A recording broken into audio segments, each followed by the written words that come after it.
Hello everyone, আমি Tanu. Welcome to my first voice over mini blog. সেদিন 25শে বৈশাখ উপলক্ষে ভিডিওটা বানিয়েছিলাম, আজকে পোস্ট করছি। ভাইয়ের আমি সকাল সকাল বেরিয়ে পড়েছি যাওয়ার উদ্দেশ্যে।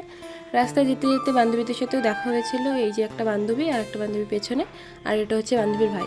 কথা বলতে বলতে আমরা আমাদের গন্তব্যস্থানে চলে এসেছি, আমাদের আশ্রমে, যেখানে আজকে প্রোগ্রামটা হবে। এটা হচ্ছে মায়ের মন্দির, আর এই জায়গায় প্রোগ্রাম হবে ওই মাঠে। আমরা এখন মাঠের দিকে যাব। মাঠে চলে এসেছি। ওই যে বাচ্চারা বসে আছে শাড়ি পরে, ওরা নাচ করবে, সবাই আবৃত্তি করবে। এবার বক্তৃতা দেওয়ার মাধ্যমে কবিগুরু রবীন্দ্রনাথ ঠাকুরের জন্মদিন।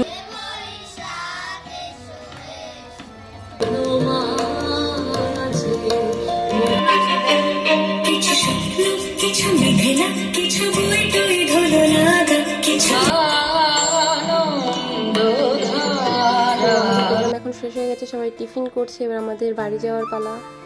এখন আমরা বাড়ি যাচ্ছি। তো আজকে ভিডিওটা এইটুখানি ভালো লাগলে অবশ্যই একটা লাইক করে দিও।